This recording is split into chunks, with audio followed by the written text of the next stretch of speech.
জীবনে অসুস্থতার মুহূর্তগুলো আমাদের মনে করিয়ে দেয় সুস্থতা আল্লাহর দেওয়া কত বড় একটা নিয়ামত। আল্লাহর প্রতি কৃতজ্ঞতা প্রকাশ করছে যে আল্লাহ আমাদের সবসময় সুস্থ রাখেন, ভালো রাখেন। হ্যালো এভরিওয়ান, আসসালামু আলাইকুম। কেমন আছেন সবাই? আশা করি কাছে দূরে দেশ এবং বিদেশে যে যেখান থেকে ভিডিওটি দেখছেন সবাই ভালো আছেন, সুস্থ আছেন। আলহামদুলিল্লাহ, আল্লাহর রহমতে পরিবার নিয়ে আমিও ভালো আছি। তো চলে আসলাম সুস্থতা নিয়ে নতুন আরও একটি ব্লগ ভিডিও নিয়ে। আশা করি একটি লাইক দিয়ে সম্পূর্ণ ভিডিওটি কন্টিনিউ করবেন। তো এই তো যে ভিডিওটি দেখছেন এটা আগের দিন রাতে করা ছিল। আগের দিন রাতে আমার ননাসের বাসায় আমাদের খাওয়া দাওয়ার একটা ব্যাপার ছিল। তো ননাস আমাদের সবার জন্য চিকেন ফ্রাই করেছে আর রুটি বানিয়েছে। তো তার কিছু ক্লিপ আপনাদের সাথে শেয়ার করেছি। আর সেই সাথে বাসায় চলে আসার সাথে আপনাদের সাথে শেয়ার করছিলাম যে আমার ননাস খুব শৌখিন একজন মানুষ। উনি কিন্তু ওনার রুমটাকে গুছিয়ে পরিপাটি করে রাখতে অনেক বেশি ভালোবাসেন। তো এটা ছিল ওনার ড্রয়িং রুমের ভিডিও।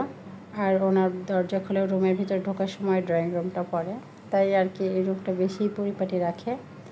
যদিও বা উনি ওনার পুরো বাসাটাই খুব পরিপাটি রাখে। তো আপনাদের সাথে শেয়ার করছিলাম এই জিনিসগুলো, কারণ এই জিনিসগুলো উনি একটা একটা করে নিজের হাতে বানিয়েছে। এই তো এই দেয়ালটা সাজিয়েছে বেশ কিছুদিন আগে। এরপর আর কি যে এগুলো বানিয়েছে, আর এগুলো কিন্তু ওনার নিজের হাতে উনি বানিয়েছে সবগুলো। আমার কাছে এই কর্নারটা অনেক বেশি ভালো লাগে।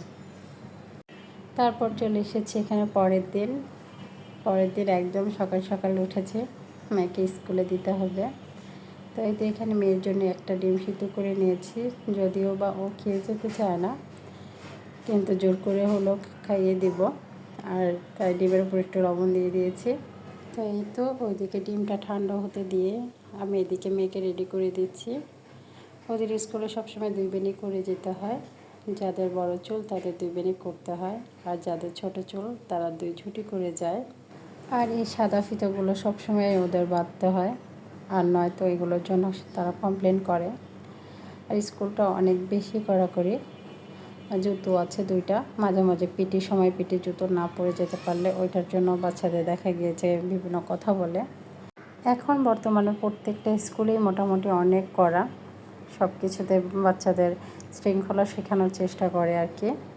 তো এই তো এদিকে মেয়েকে রেডি করছিলাম, আর ওইদিকে কিন্তু আমি অন্য আরেকজনের ভিডিও দেখছিলাম। আসলে কাজের ফাঁকে ফাঁকে আরেকজনের ভিডিও দেখে দেই, নয়তো আমাদের গৃহিণীদের সময় করে ওঠাটা খুবই মুশকিলের ব্যাপার। তো এই তো তারপর তাকে ওয়াটার পটটা দিয়ে দিচ্ছি। আজকে কয়েকদিন যাবৎ কেন জানি না সে একদমই পানি খেতে চায় না। ওয়াটার পটটা যেমন দিই ঠিক তেমনই ফেরত নিয়ে আসে। তো এই যে এদিকে হলো গিয়ে তার জুতোটা পরে নিচ্ছিল। তো আমি এসে দেখি সে কালো শুটা পরছিল। তখন আমি বললাম যে পিটি শুটা পরে যেতে হয়, আজকে যেহেতু পিটির দিন পিটি শু পরে যেতে হবে, নয়তো দেখা গিয়েছে আবার মিস বিভিন্ন কথা বলবে। তো এই যে এদিকে হলো গিয়ে আমার পুচকুটা ঘুম থেকে উঠে গিয়েছে। এখন পুচকুটাও চলে এসেছে, সেও যাবে। যেই বাইরে যাক না কেন সে এরকম যন্ত্রণা করে। তাই তো এদিকে তারা বাবা মেয়ে বের হয়ে গিয়েছে। তারপরে আমার পুচকুটা খুব কান্নাকাটি করছিল যাওয়ার জন্য। এখন তাকে যে কি বলে ঠান্ডা করি বুঝতে পারছিলাম না। তখন তাকে বললাম যে চলো তোমাকে ফিডার বানিয়ে দেই। তো সে তখনই চুপ হয়ে গিয়েছে। তো এই তো এদিকে ছেলেকে ফিডার বানিয়ে দিচ্ছি, আর সে যে কি খুশি। সকালবেলা ও ঘুম থেকে উঠে গেলে আমার জন্য একটু কষ্টই হয়ে যায়।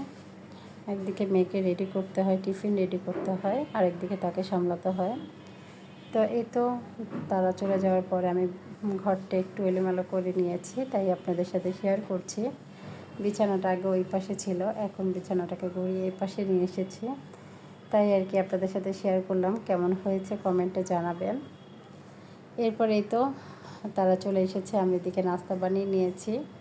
নাস্তায় আজকে পরোটা বানিয়ে নিয়েছি। আর আমি কিন্তু ওদের রেখে কখনোই খাই না, সবসময় ওদের জন্য ওয়েট করি। মেয়ে আস্তে আস্তে 11টা বেজে যায়, পরে সবাই একসাথে খাই, আর একসাথে খেতেই আমার খুব ভালো লাগে।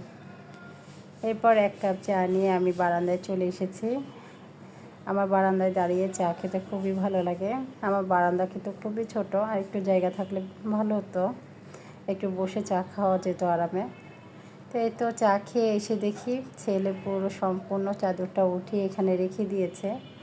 ও প্রায় এই কাজগুলো করে। আর আমাকে বাড়তি বাড়তি কাজ করতে হয়। এরপর হঠাৎ করেই আমার শরীরটা এত বেশি খারাপ হয়ে গিয়েছিল, যেমন বুকে ব্যথা ছিল তেমন পেট ব্যথা করছিল।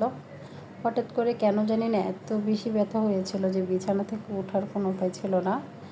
তো আর আমি বিছানা থেকে উঠিও নি। আপনাদের ভাইয়া যেহেতু বাসায় ছিল, সেই তরকারি ছিল এগুলো গরম করে নিয়েছে, দুপুরে তারা তাই খেয়েছে। আর আমি উঠিও নি, কিছু খাইও নি, আমার অনেক খারাপ লাগছিল।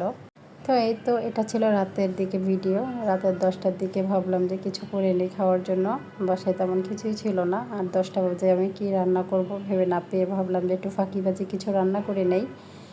তাই আর কি একটু ডিম রান্না করব, ডিম ভেঙে। তো এখানে আমি পেঁয়াজ কেটে নিয়েছি আর অল্প একটু টমেটো কেটে নিয়েছি। টমেটোগুলো আমার এখানে একটু শক্ত শক্ত ছিল। এবারে টমেটোগুলো কেন জানি না একদম সিদ্ধ হতে চায় না। তাই আর কি আমি টমেটোগুলো একটু বেশি ছোট করে কেটে নিয়েছি। তারপরে এগুলোকে ভালো করে কষিয়ে একটু নরম করে দিয়েছি। এরপর আমি ঝোল দিয়ে এখানে ডিমগুলো দিয়ে দিচ্ছি একটু ঝোলের মধ্যে। ঝোলটা যখন বলক চলে আসবে তখন আর কি ডিমটা দিয়ে দিচ্ছি। আর এই রান্নাটা কিন্তু খুবই মজা লাগে। রান্নায় ফাঁকিবাজি করেও যে এত মজার একটা খাবার খাওয়া যায় তা না খেলে বিশ্বাস করার মতো না। আপনারাও চাইলে একদিন এই ফাঁকিবাজি খাবারটা খেয়ে দেখতে পারেন কেমন লাগে। তো এই তো এখানে আমি অল্প করেই করেছি, কারণ ওর বাবা খাবে না, আমরা মা মেয়ে। আজ তাহলে এই পর্যন্তই। সবাই ভালো থাকবেন, সুস্থ থাকবেন। পরবর্তী আরও একটি ভিডিও দেখার আমন্ত্রণ জানিয়ে আজ এখানেই বিদায় নিচ্ছি। আসসালামু আলাইকুম, আল্লাহ হাফেজ।